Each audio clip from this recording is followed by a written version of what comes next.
Hello everyone, and welcome back to our channel. Today, we are diving into a controversial topic making headlines around the globe: President Cyril Ramaphosa's absence from Donald Trump's inaugural guest list. What does this mean for US-South Africa relations? Is this part of a larger pattern in how African nations are treated on the global stage? Stick around as we unpack all of this and more. Before we get started, don't forget to like this video, subscribe to our channel, and share your thoughts in the comments below.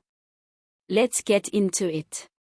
The decision to exclude South African President Cyril Ramaphosa from Donald Trump's second inauguration has sparked widespread debate. According to Vincent Magwenya, the president's spokesperson, it isn't customary for South African leaders to attend such events. But many are questioning whether this move is about more than just protocol.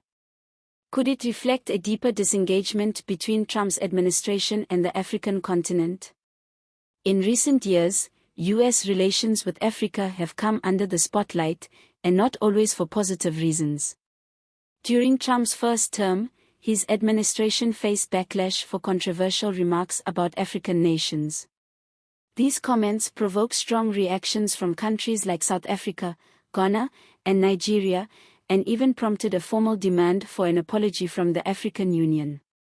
Critics argued that Trump's rhetoric and policies demonstrated a lack of respect for African countries, fueling concerns about the future of US-Africa relations. To provide some context, let's look at how South Africa fits into this picture. As one of Africa's largest economies, South Africa plays a crucial role in the continent's political and economic landscape. Under President Ramaphosa's leadership, the country has actively sought to strengthen ties with global powers. For instance, Ramaphosa extended an invitation to Trump for a state visit to South Africa, emphasizing the importance of mutual cooperation. However, Trump's apparent lack of interest in engaging with South Africa could send a troubling signal to the rest of the continent. Interestingly, Trump's inauguration guest list highlights his preference for leaders aligned with his America First agenda. Among the invitees are Italy's Prime Minister Giorgia Meloni and Argentina's President Javier Milei, both known for their right-leaning ideologies. This selective approach raises questions about Trump's priorities and the extent to which African leaders are valued in his vision of international diplomacy.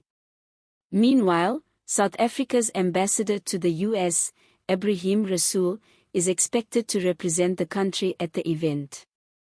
While this ensures some level of South African presence, it does little to address the broader concerns about Trump's engagement, or lack thereof, with the continent.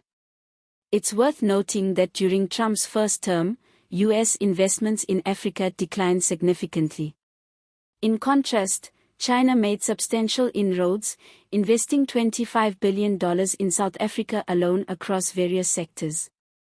This highlights a growing trend of African countries turning to China for economic partnerships as U.S. involvement wanes.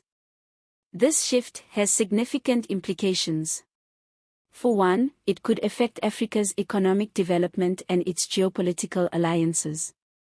As China's influence grows, the U.S. risks losing its foothold in a region that holds immense strategic importance. Many experts believe Trump's policies could exacerbate this trend. His focus on domestic issues and his America First approach often leave little room for meaningful engagement with Africa. This lack of attention could have long-term consequences, not just for US-Africa relations but also for global power dynamics. As we reflect on Ramaphosa's absence from Trump's inauguration, it's clear that this is about more than just one event. It's a reflection of the broader challenges facing Africa in its efforts to secure equitable representation and partnership on the world stage. If the US continues to sideline African nations, it risks alienating a continent that is becoming increasingly vital to global affairs. So, what's next for US-South Africa relations? Only time will tell.